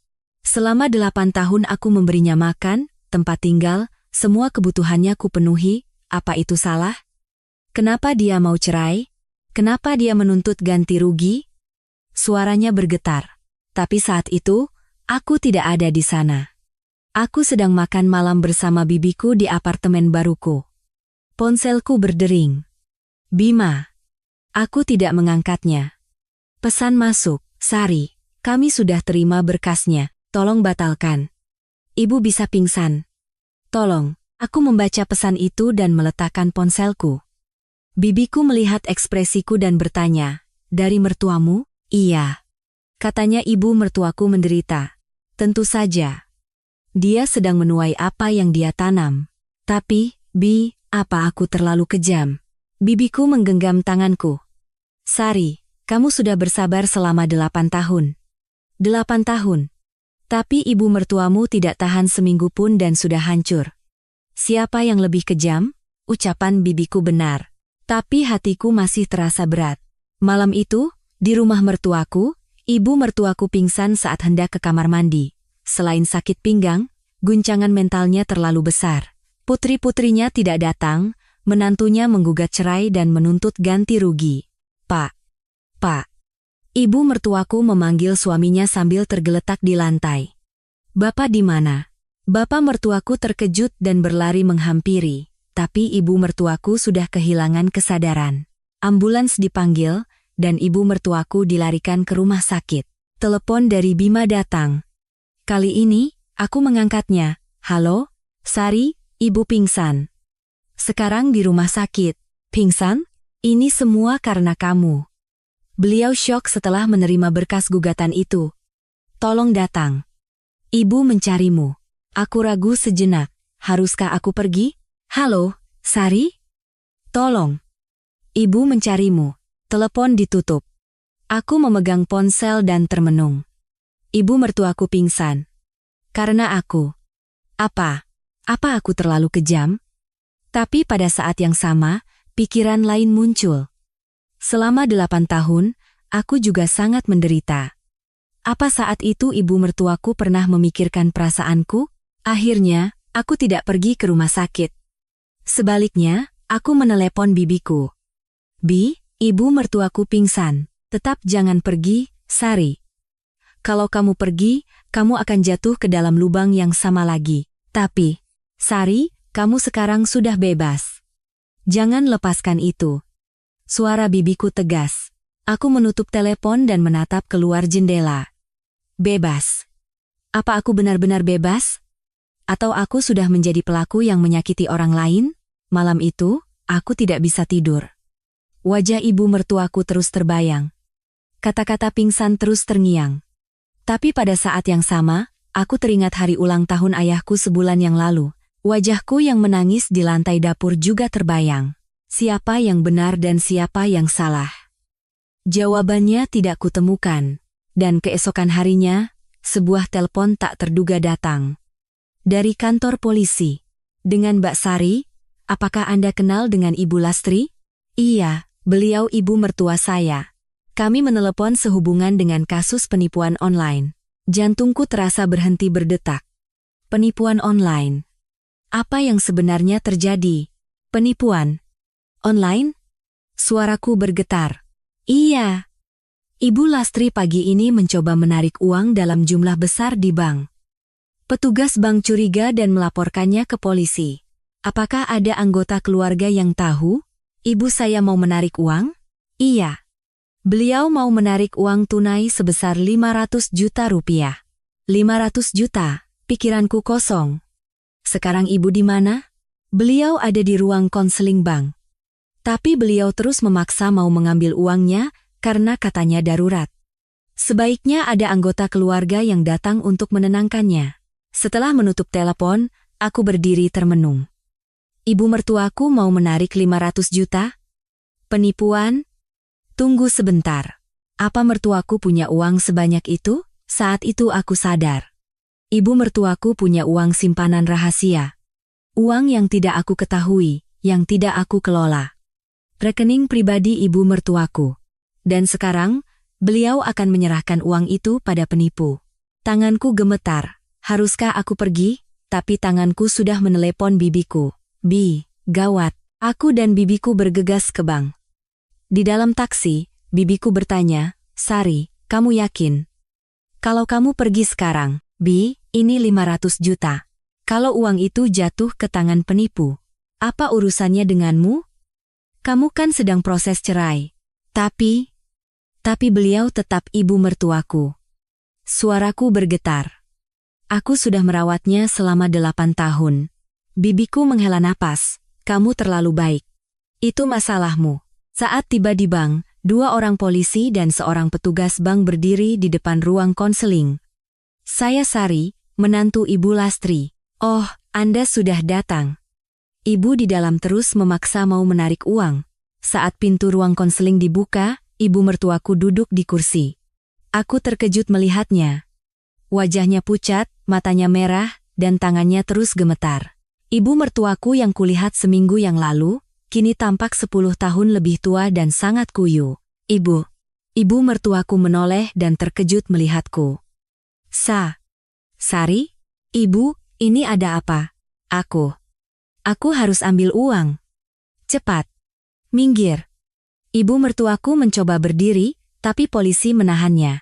Ibu, tenang dulu, ini penipuan. Bukan. Ini dari kejaksaan. Uangku dalam bahaya. Aku harus cepat-cepat mengambilnya dan menyimpannya di tempat aman. Suara ibu mertuaku terdengar putus asa. Aku duduk di sampingnya. Ibu dapat telepon apa? Coba ceritakan dari awal. Ibu mertuaku ragu sejenak, lalu dengan suara gemetar mulai bercerita. Sekitar jam 10 pagi, sebuah telepon masuk. Dengan Ibu Lastri? Saya Budi Santoso, penyidik dari Kejaksaan Agung. Suara pria parubaya itu terdengar berwibawa dan tegas. Iya, Ibu Lastri, sekarang ada masalah besar. Nama Anda tercatat dalam sebuah kasus penipuan. Apakah belakangan ini ada transaksi yang aneh? Penipuan, maksudnya? Saya tidak pernah melakukan hal seperti itu. Justru itu masalahnya. Seseorang telah menggunakan nama Anda untuk melakukan transaksi ilegal. Rekening Anda sekarang digunakan untuk kejahatan. Jantung ibu mertuaku mencelos. Lalu, bagaimana? Jangan khawatir, saya bisa bantu. Tapi jika tidak segera ditindaklanjuti, semua uang di rekening Anda akan disita. Disita? Iya. Jika rekening terindikasi terlibat kejahatan, negara akan membekukan seluruh isinya. Uang yang sudah ibu kumpulkan dengan susah payah tidak akan bisa digunakan lagi. Saat itu, ibu mertuaku panik. Karena beliau punya rekening rahasia. Uang yang beliau kumpulkan sedikit demi sedikit sejak sebelum menikah, bahkan setelah menikah tanpa sepengetahuan bapak mertuaku. Totalnya 500 juta rupiah. Uang yang tidak diketahui oleh siapapun. Bapak mertuaku, Rina, Dewi, Bima, dan bahkan aku pun tidak tahu. Itu adalah dana daruratnya. Lalu, apa yang harus saya lakukan? Segera pergi ke bank dan tarik semua uang Anda dalam bentuk tunai, lalu simpan di brankas yang aman. Saya akan pandu Anda. Sekarang? Iya, sekarang juga. Jika tidak dilakukan dalam 1 jam, rekening Anda akan dibekukan. Cepat. Telepon tidak ditutup. Si penipu terus tersambung sambil memandu ibu mertuaku ke bank. Meskipun pinggangnya sakit dan tubuhnya tidak fit, karena panik, ibu mertuaku naik taksi dan pergi ke bank. Di sana, beliau meminta untuk menarik 500 juta rupiah. Tapi petugas bank curiga. Ibu, kenapa menarik uang tunai sebanyak ini? Apa ada telepon dari seseorang? Ini bisa jadi penipuan. Bukan, ini dari kejaksaan. Saya mau melindungi uang saya. Petugas itu melapor ke polisi datang, dan akhirnya aku dihubungi. Mendengar cerita ibu mertuaku, dadaku terasa sesak. Ini adalah modus penipuan yang sangat klasik. Ibu, itu penipuan. Kejaksaan tidak akan menelepon untuk urusan seperti itu. Bukan. Jaksa itu bilang. Ibu. Suaraku meninggi. Coba saya lihat ponsel ibu. Aku melihat ponsel ibu mertuaku, panggilannya masih tersambung. Aku mengambil alih telepon. Halo, siapa ini? Mana Ibu Lastri? Suara pria itu terdengar. Saya menantunya. Anda penipu, kan? Apa katamu? Saya dari kejaksaan. Kejaksaan apa? Segera tutup teleponnya. Kalau tidak, saya akan lacak dan laporkan Anda. Tunggu, Ibu Lastri juga dalam bahaya. Aku menutup telepon. Lalu aku menatap ibu mertuaku. Ibu, itu penipuan. Bohong. Wajah ibu mertuaku memucat. Penipuan. Bohong? Iya. Jaksa tidak akan meminta hal seperti itu lewat telepon. Penyitaan rekening juga tidak akan diberitahukan lewat telepon. Seorang polisi mengangguk. Betul, Bu. Ini modus penipuan klasik yang mengatasnamakan kejaksaan. Pasti ibu diminta bertemu di suatu tempat untuk menyerahkan uangnya, kan? Penipunya pasti sedang menunggu di sana. Ibu mertuaku terduduk lemas. Jadi, uangku. Untungnya kita berhasil mencegahnya sebelum ditarik. Uang ibu aman. Ibu mertuaku duduk termenung untuk waktu yang lama. Tiba-tiba, beliau mulai menangis. 500 juta. Hampir saja hilang. Bahunya bergetar. Melihatnya seperti itu, hatiku ikut sakit. Ibu mertua yang kubenci, yang begitu menyiksaku. Tapi saat ini, beliau hanyalah seorang wanita tua biasa. Polisi berkata, Ibu, untuk menangkap pelakunya, kami butuh kerja sama Ibu. Di mana lokasi pertemuan yang dijanjikan? Ibu mertuaku menjawab dengan suara gemetar. Di Taman Suropati, belakang. Jam berapa? Ibu mertuaku melihat jam. Jam 2 siang. Sekarang jam setengah 2 siang. 30 menit lagi. Polisi mengeluarkan walkie-talkie. Minta tim siaga segera ke Taman Suropati. Operasi penangkapan pelaku penipuan. Saat itu, ibu mertuaku melihat ponselnya lagi dan berteriak. Ah, dia telepon lagi? Di layar tertera nama Jaksa Budi Santoso, si penipu menelepon lagi. Polisi berkata, angkat, Bu. Dan katakan ibu akan datang sesuai rencana. Kami akan menangkapnya di lokasi. Tangan ibu mertuaku terlalu gemetar untuk mengangkat telepon. Aku menggenggam tangannya. Ibu, tenang. Ada saya di sini. Ibu mertuaku menatapku. Di matanya, ada rasa takut, terima kasih, dan juga rasa bersalah.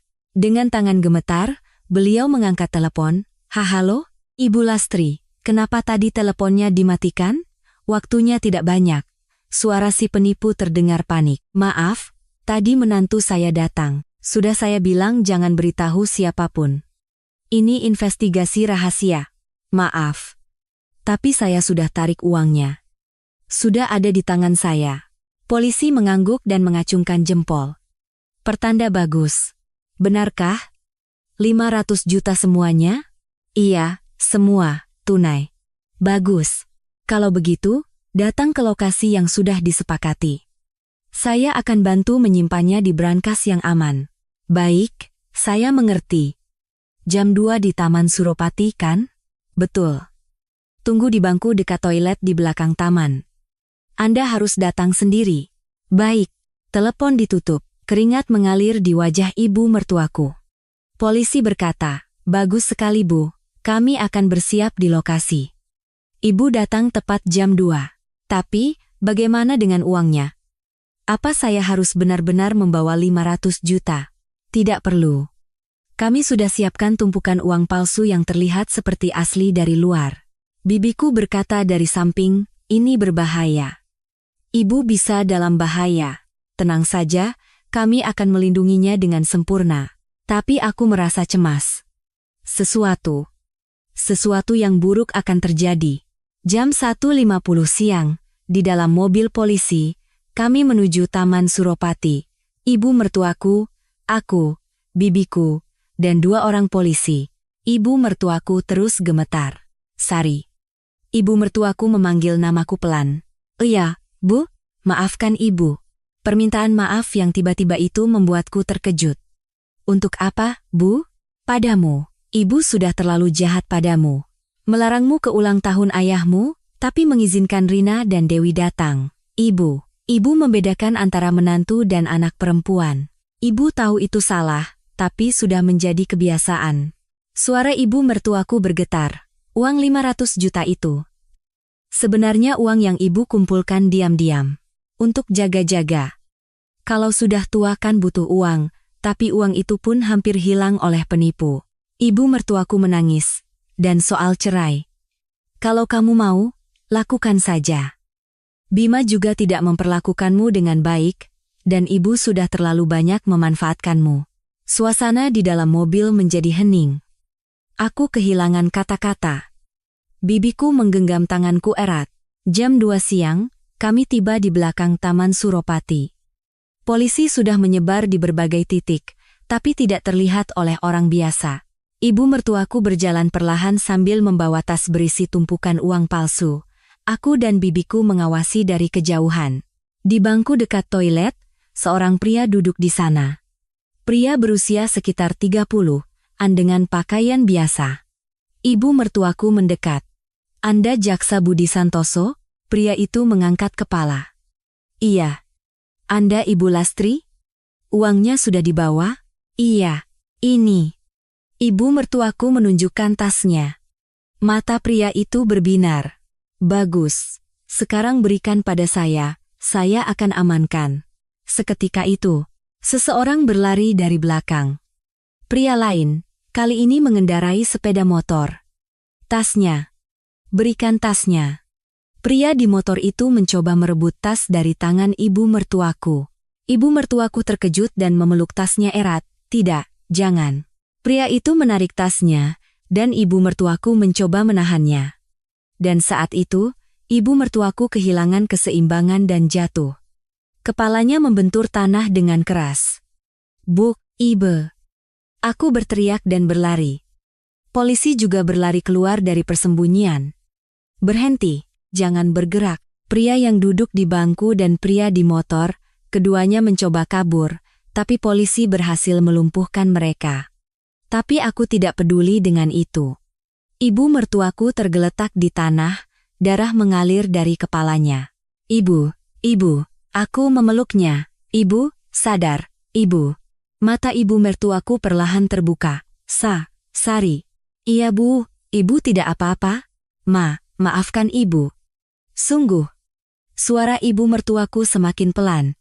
Ibu, jangan. Sadar, bu. Suara sirene ambulans terdengar. Tapi aku tidak mendengar apa-apa.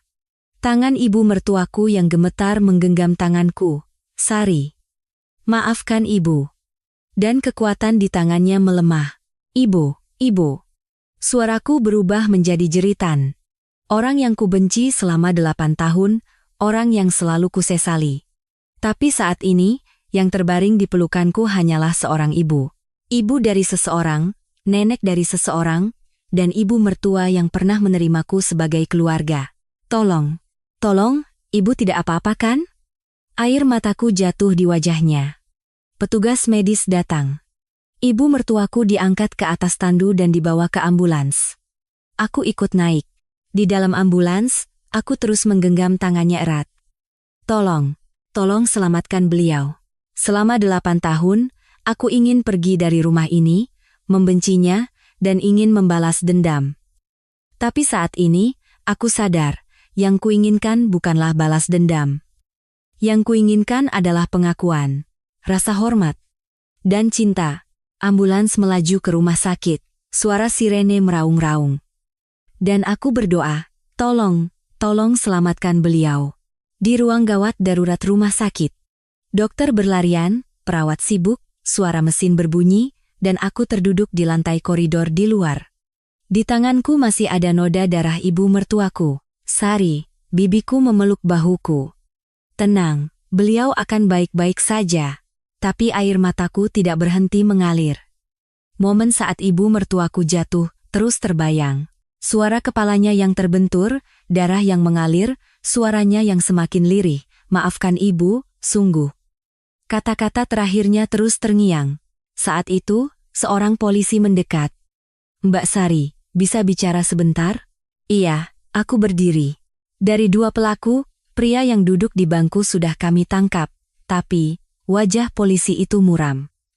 Pria yang di motor berhasil kabur membawa tasnya. Apa? Jantungku mencelos. Kami kehilangan jejaknya dalam kekacauan.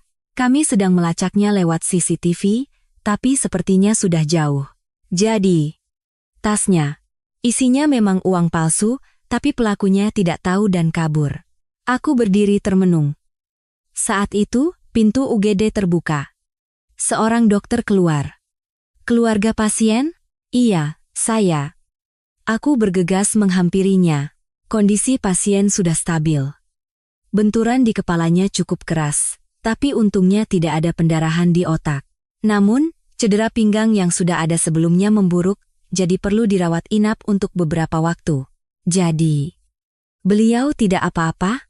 Iya. Sekarang beliau belum sadar, tapi sebentar lagi akan siuman.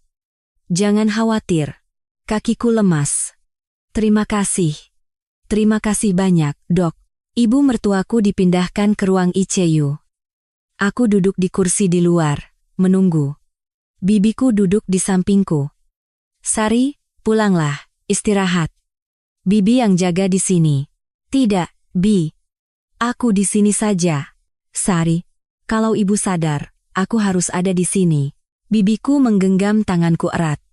Saat itu, ponselku berdering. Polisi. Mbak Sari, kami sudah melacak pelaku dari CCTV. Sepertinya dia bersembunyi di sebuah gang di daerah Mangga Besar. Jika Anda ada di dekat sini, bisakah Anda membantu kami mengidentifikasi? Ada kemungkinan pelaku sudah membuang tasnya. Mangga Besar, sekarang, aku menatap bibiku. Bi, aku pergi dulu. Kemana? Menangkap pelaku. Apa? Sari, itu berbahaya. Bi, di dalam tas itu memang uang palsu, tapi ibu mertuaku mengira itu uang asli dan mempertaruhkan nyawanya untuk melindunginya. Aku akan mengambil tas itu kembali. Bibiku mencoba menahanku, tapi aku sudah berlari. Aku pergi ke gang di Mangga Besar sesuai petunjuk polisi. Gang sempit, tumpukan sampah, bayangan gelap. Jantungku berdebar kencang. Mbak Sari, hati-hati. Pelakunya mungkin berbahaya, kata polisi di telepon. Di ujung gang itu ada minimarket, di belakangnya ada pria mencurigakan terlihat. Aku dengan hati-hati masuk ke gang. Di belakang minimarket, seorang pria sedang membuka tas, pria yang mengendarai motor. Pelakunya, sialan, ini palsu. Pria itu berteriak sambil mengeluarkan tumpukan uang dari tas. Aku menahan napas dan mengawasi. Pria itu dengan marah melempar tas ke tanah. Sial, buang-buang waktu. Saat pria itu hendak kabur, aku berteriak. Berhenti di situ. Pria itu terkejut dan menatapku. Siapa kamu? Kembalikan tas yang kamu curi. Hah? Uang palsu ini? Pria itu tertawa mengejek. Ambil saja kalau mau. Sampah. Pria itu mencoba lari. Tapi aku tidak bisa membiarkannya pergi. Ibu mertuaku jatuh karena mencoba melindungi tas itu. Ibu mertuaku mengumpulkan uang itu seumur hidupnya. Meskipun palsu, tas itu adalah representasi dari hidupnya. Aku berlari ke arahnya. Jangan lari. Pria itu terkejut. Perempuan gila. Dia mendorongku. Aku terhuyung, tapi tidak jatuh. Tubuhku yang terlatih selama 8 tahun mengurus rumah tangga ternyata cukup kuat. Di luar minimarket, aku melihat tabung pemadam api. Aku segera mengambilnya. Mau apa kamu? Teriak pria itu, tapi aku sudah mencabut pin pengamannya. Jangan bergerak. Aku menyemprotkan isi tabung ke arahnya. Bubuk putih menyebar di udara. Ark. Pria itu menutupi matanya dan terhuyung. Aku terus menyemprot. Tasnya. Kembalikan tasnya. Pria itu terduduk di tanah. Saat itu, polisi datang. Berhenti. Jangan bergerak.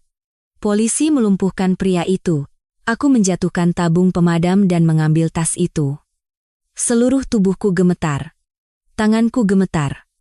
Kakiku lemas. Tapi aku berhasil. Aku menangkap pelakunya. Aku menyelamatkan tas ibu mertuaku. Seorang polisi mendekat. Mbak Sari, Anda tidak apa-apa? Iya. Iya, saya tidak apa-apa. Tasnya. Tasnya ketemu. Aku memeluk tas itu erat. Meskipun isinya uang palsu, tas ini adalah sesuatu yang ibu mertuaku pertaruhkan nyawanya untuk melindunginya. Dan sekarang, aku yang melindunginya. Saat kembali ke rumah sakit, di luar ruang ICU sudah ramai. Bapak mertuaku, suamiku Bima, dan juga Rina dan Dewi ada di sana. Sari. Bima berlari ke arahku. Kamu dari mana saja? Dihubungi tidak bisa, kami khawatir. Maaf. Tadi menangkap pelaku. Apa? Pelaku? Saat aku menunjukkan tas itu, semua orang terkejut. Bapak mertuaku mendekat. Sari, kamu yang menangkap pelakunya? Iya, Pak. Pelaku yang kabur membawa tas ini, jadi saya kejar. Rina dan Dewi menatapku dengan mata berkaca-kaca. Mbak, maafkan kami, kata Rina terisak. Kami benar-benar salah. Mbak begitu menderita, tapi kami. Dewi juga menunduk. Saya juga, Mbak. Saya minta maaf. Setelah dengar ibu pingsan, baru kami sadar. Kami terlalu egois. Aku menatap kedua kakak iparku, orang-orang yang selama 8 tahun mengabaikanku, yang bebas pergi ke rumah orang tuanya sementara aku dilarang. Tapi saat ini, di mata mereka, aku melihat penyesalan yang tulus. Mbak, bisa maafkan kami? Kami benar-benar salah. Aku ragu sejenak, lalu perlahan mengangguk. Tidak apa-apa. Yang penting sekarang kalian sudah sadar. Saat itu, pintu ICU terbuka. Seorang perawat keluar. Keluarga pasien sudah siuman. Semua orang menghela napas lega. Kunjungan hanya boleh satu persatu. Perawat itu menatapku. Menantunya dulu, silakan. Semua mata tertuju padaku. Aku perlahan masuk ke ruang ICU. Di dalam, Ibu mertuaku terbaring di tempat tidur. Kepalanya diperban, wajahnya pucat, tapi matanya terbuka. Ibu. Aku mendekat, dan ibu mertuaku menatapku, lalu beliau menangis. Sari. Kamu datang. Iya, Bu. Ibu tidak apa-apa? Maafkan ibu. Sungguh maafkan ibu. Ibu mertuaku menggenggam tanganku. Ibu. Ibu sudah terlalu jahat padamu. 8 tahun memanfaatkanmu, melarangmu pulang ke rumah orang tuamu, membedakanmu dengan Rina dan Dewi. Suara ibu mertuaku bergetar. Ibu. Ibu pikir itu hal yang wajar. Menantu yang sudah menikah memang harus berkorban untuk keluarga suami? Karena ibu juga hidup seperti itu. Ibu. Tapi ibu salah. Ibu salah besar. Kamu juga putri kesayangan seseorang, kamu juga berhak dicintai, tapi ibu tidak memahaminya. Ibu mertuaku menggenggam tanganku lebih erat. Sari, maafkan ibu. Maafkan orang tua ini sekali saja. Aku menangis. Ini adalah kata-kata yang kutunggu selama 8 tahun. Aku ingin diakui, ingin dicintai, ingin dihormati sebagai seorang manusia. Ibu, saya juga minta maaf. Saya sudah membalas dendam dengan terlalu kejam. Membuat kakak-kakak ipar tidak datang ke pesta ibu, mengirim surat gugatan cerai. Bukan. Itu bukan salahmu. Ibu mertuaku menggeleng. Itu adalah aturan yang ibu buat sendiri. Kamu hanya mengikuti aturan itu, karena ibu yang lebih dulu berbuat begitu padamu. Ibu, Sari, kamu yang menangkap pelakunya, kan? Iya, tasnya ada di sini. Aku menunjukkan tas itu. Ibu mertuaku melihat tas itu dan tersenyum pahit. Uang palsu, tapi ibu melindunginya seperti uang asli sampai jatuh. Tapi bagi ibu itu asli, kan? Uang 500 juta yang ibu kumpulkan seumur hidup. Perasaan itu yang asli. Ibu mertuaku menggenggam tanganku erat. Air mata mengalir di pipinya.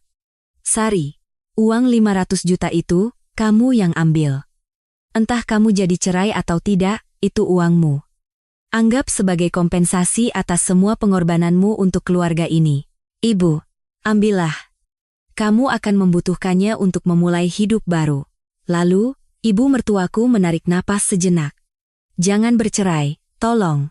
Ibu, nanti ibu akan bicara pada Bima. Betapa berharganya dirimu. Betapa besar pengorbananmu untuk keluarga ini. Dan mulai sekarang ibu akan berubah. Ibu, Sari, berikan ibu satu kesempatan lagi, kesempatan untuk menjadi ibu mertua yang sebenarnya. Tolong, aku menangis untuk waktu yang lama. Ibu mertuaku juga menangis. Air mata kami berdua bercampur. 8 tahun kesalahpahaman, konflik, luka, dan kebencian, semuanya luluh dalam air mata ini. Ibu, saya juga akan berubah. Saya tidak akan lagi menjadi menantu yang hanya diam dan menahan diri. Saya akan belajar mengungkapkan perasaan saya. Iya, lakukanlah, bicaralah.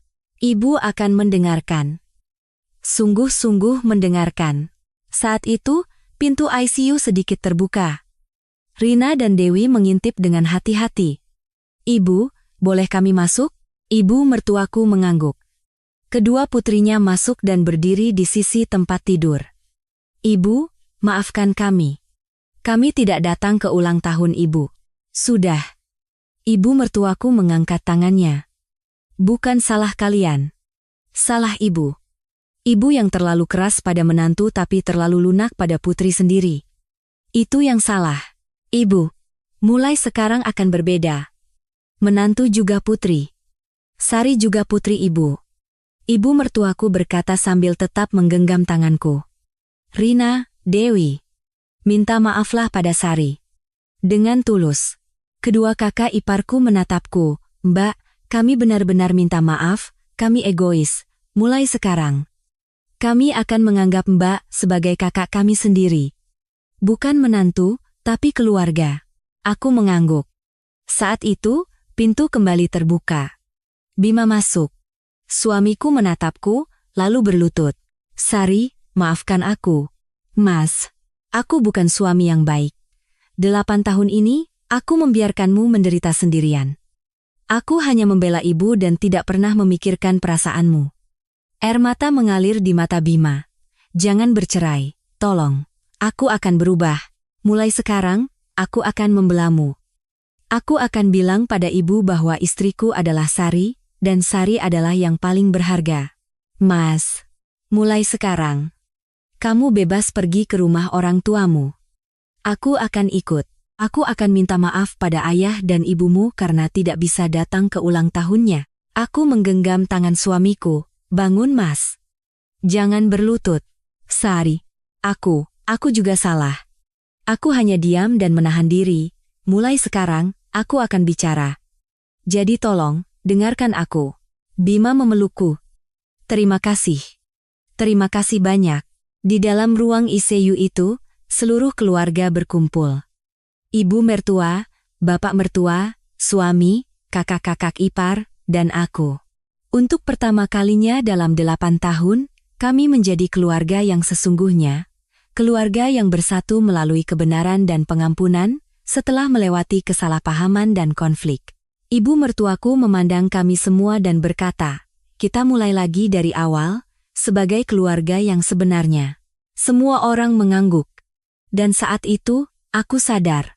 Yang kuinginkan bukanlah balas dendam, bukan juga perceraian. Yang benar-benar kuinginkan adalah diakui, dihormati, dan dicintai. Dan sekarang, aku telah mendapatkannya. Seminggu kemudian, ibu mertuaku keluar dari rumah sakit. Cedera di pinggang dan kepalanya sudah jauh membaik. Dokter bahkan terkejut dengan kecepatan pemulihannya. Tapi aku tahu alasan sebenarnya, karena keluarga ada di sampingnya. Rina dan Dewi yang setiap hari datang, Bima yang tak pernah absen setelah pulang kerja, bapak mertua yang setiap pagi membawakan bubur, dan aku yang setiap hari duduk menggenggam tangannya. Sari, pulanglah, istirahat. Kenapa setiap hari di sini? Kata ibu mertuaku, tapi aku menggeleng. Tidak apa-apa, Bu. Aku ingin di samping ibu. Kata-kata yang tidak pernah bisa kuucapkan selama 8 tahun. Ibu mertuaku menggenggam tanganku erat. Di hari kepulangannya, di dalam mobil, ibu mertuaku berkata, Sari, kita mampir ke bank dulu. Bank? Kenapa, Bu? Rekening ibu. Uang 500 juta itu. Harus diurus. Aku terkejut. Bu, itu kan uang ibu? Ibu bilang apa? Itu untukmu. Tapi, Sari, ibu mertuaku menggenggam tanganku. Ibu sudah tua. Mau buat apa uang sebanyak itu? Paling hanya disimpan di bank. Lebih baik ibu berikan padamu. Gunakan untuk melakukan apa yang kamu inginkan. Ibu, saya. Dan lagi, Sari. Ibu mertuaku menatap keluar jendela. Seumur hidup, ibu menabung. Untuk jaga-jaga. Takut kalau sudah tua nanti dibuang, ditinggal sendirian. Makanya ibu menabung diam-diam. Suaranya bergetar. Tapi kali ini ibu sadar. Bukan uang yang melindungi ibu. Tapi keluarga. Terutama menantu yang sudah ibu jahati, justru dia yang menyelamatkan nyawa ibu. Air mataku mengalir. Sari, ibu bangga padamu, kamu bukan putri yang ibu lahirkan, tapi kamu mempertaruhkan nyawa untuk menangkap pelaku. Terima kasih. Sungguh terima kasih. Kami tiba di bank. Ibu mertuaku langsung pergi ke teller dan mengurus rekeningnya. Seluruh 500 juta rupiah itu ditransfer ke rekeningku. Ibu, apa ibu yakin? Yakin. Ini adalah isi hati ibu. Terimalah. Aku menerima buku tabungan itu sambil kembali menangis. Ini adalah uang yang sangat besar, yang mungkin tidak akan bisa kukumpulkan seumur hidup. Tapi aku menerima sesuatu yang jauh lebih berharga dari uang ini. Pengakuan, rasa hormat, dan cinta. Saat kembali ke rumah, ruang keluarga sudah bersih dan rapi. Bima dan bapak mertuaku yang membersihkannya selama seminggu. Sari, maafkan bapak. Tanpamu, rumah ini jadi begini. Baru bapak sadar betapa kami bergantung padamu. Bapak mertuaku untuk pertama kalinya meminta maaf padaku. Mulai sekarang, bapak akan bantu-bantu. Orang tua bukan berarti hanya duduk diam saja. Bapak dan Sari, bapak ingin bertemu orang tuamu, kami harus meminta maaf secara pantas, kami sudah tidak sopan pada besan. Hatiku terasa hangat. Malam itu, seluruh keluarga berkumpul di meja makan. Rina dan Dewi juga datang bersama anak-anak mereka, tapi kali ini berbeda. Mbak Sari, biar saya yang cuci piring, kata Rina. Saya juga bantu, Mbak. Mbak duduk saja, sambung Dewi. Aku terkejut. Tidak apa-apa, biar. Jangan, Mbak. Ini bukan pekerjaan Mbak sendirian. Kami juga bagian dari keluarga ini. Bima juga berdiri, aku juga bantu. Mulai hari ini, cuci piring bagianku. Ibu mertuaku tersenyum puas. Bagus. Semua harus rajin, jangan biarkan menantu bekerja sendirian. Melihat pemandangan itu, aku masih tidak percaya. Apa ini benar-benar hidupku? Apa keluarga ini benar-benar sudah berubah? Malam itu, di kamar, aku berbicara dengan Bima. Mas, gugatan cerainya, jadi dibatalkan? Tanyanya hati-hati. Aku ragu sejenak. Apa aku bisa mempercayai mereka? Sari, aku sudah hubungi pengacara untuk proses pembatalannya. Kalau kamu mau, kapan saja. Tunggu. Aku memotong ucapannya. Mas, aku punya syarat. Syarat? Apa? Pertama, mulai sekarang aku bebas pergi ke rumah orang tuaku, tanpa perlu izin ibu. Tentu saja. Kedua, pekerjaan rumah bukan hanya urusanku. Kamu juga harus membantu. Iya, aku akan bantu. Ketiga, aku menarik napas dalam-dalam. Kalau ada masalah dengan ibu, kamu harus membelaku.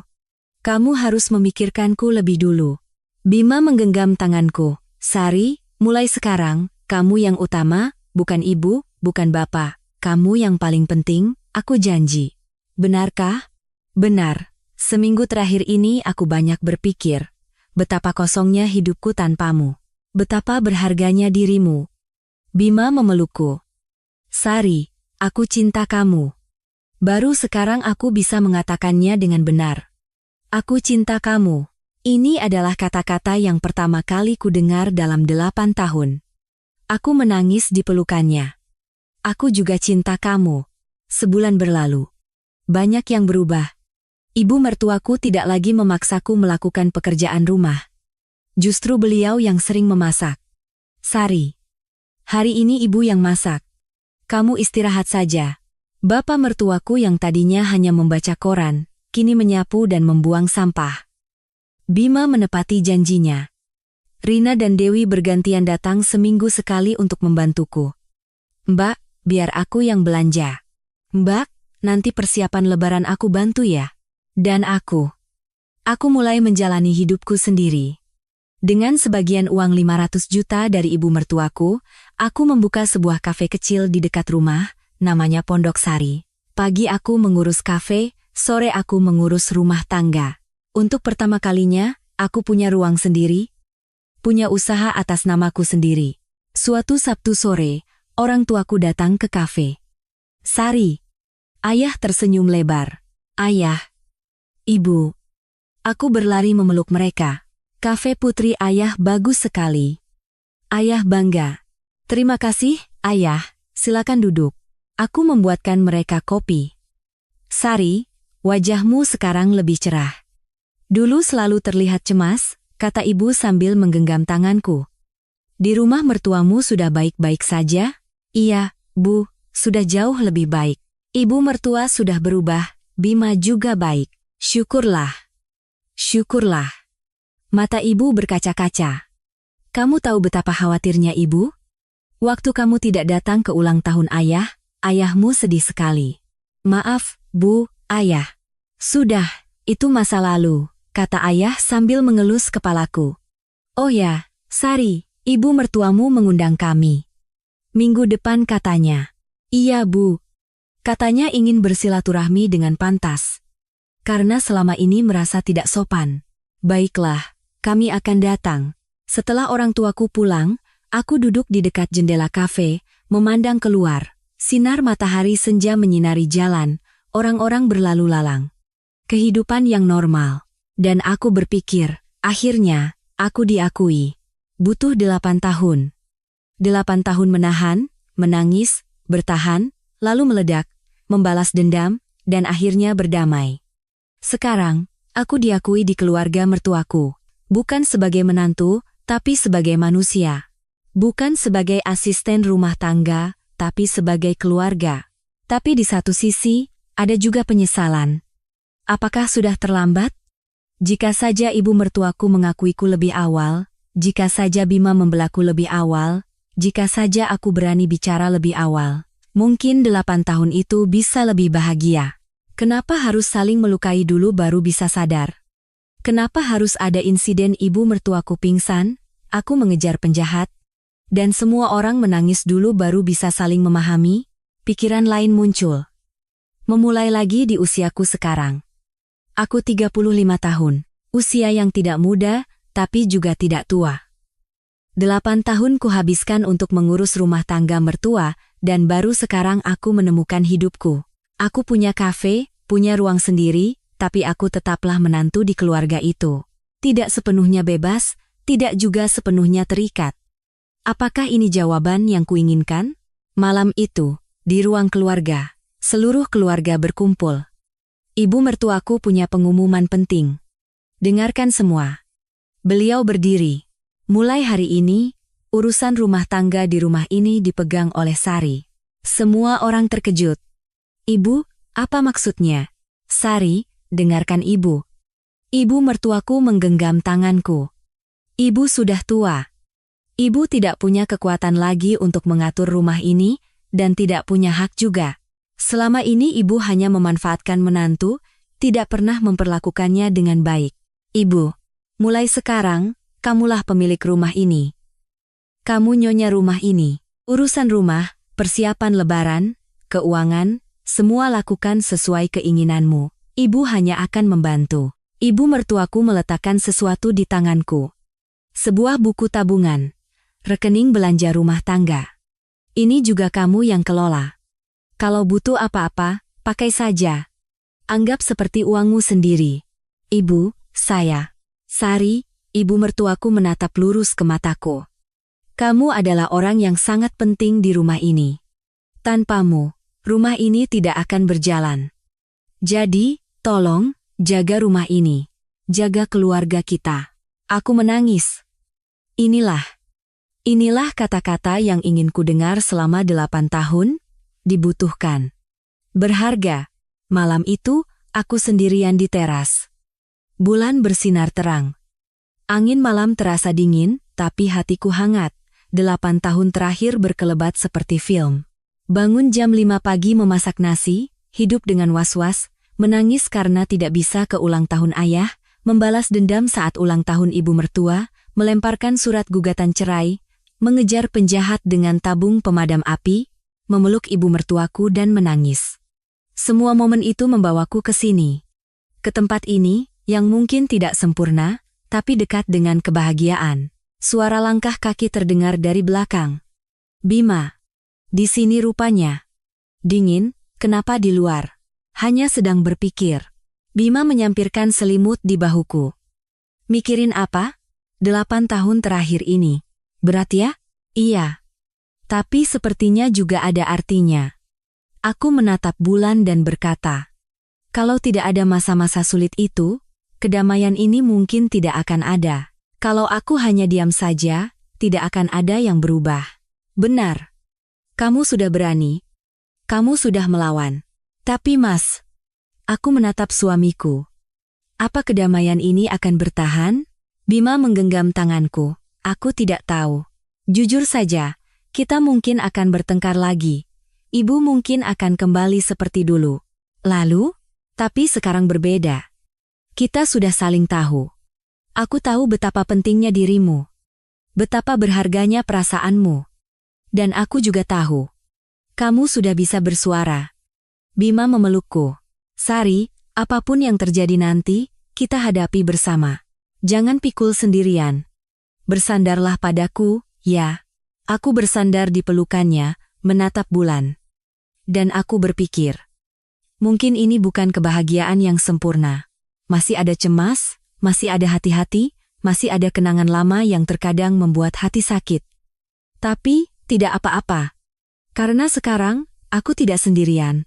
Karena sekarang, aku bisa bersuara. Karena sekarang, aku tahu aku dicintai. Malam itu sebelum tidur, aku menulis di buku harian. Di halaman terakhir buku yang sudah lama tidak kusentuh, aku menulis, "Hari ini, aku bahagia." Bukan kebahagiaan yang sempurna. Masih ada cemas, hati-hati, dan terkadang kenangan lama membuat dadaku sesak. Tapi, aku tetap bahagia. Karena hari ini, aku merasa dicintai. Dari ibu mertuaku, dari suamiku, dari orang tuaku, dan yang terpenting, dari diriku sendiri. Selama 8 tahun, aku tidak mencintai diriku sendiri. Aku selalu hidup untuk orang lain, mencoba memenuhi ekspektasi mereka, dan mengorbankan diriku. Tapi sekarang aku tahu, aku juga berhak dicintai, aku juga berhak bahagia. Dan yang terpenting, aku harus mencintai diriku sendiri. Hari-hari sulit mungkin akan datang lagi. Tidak ada keluarga yang sempurna, tidak ada hidup yang sempurna. Tapi sekarang, aku tidak takut, karena aku tidak sendirian lagi. Dan yang terpenting, karena aku tahu bagaimana cara melindungi diriku sendiri. Hidup sebagai diriku yang sejati, hidup dengan kedamaian yang sejati. Mulai hari ini, aku akan menjalani hidup seperti itu. Aku menutup buku harian dan menatap keluar jendela. Bulan bersinar terang. Di bawah cahayanya, aku tersenyum dalam diam. Kedamaian yang tidak sempurna, tapi tulus. Dan sekarang, sebuah awal yang baru terbentang di hadapanku.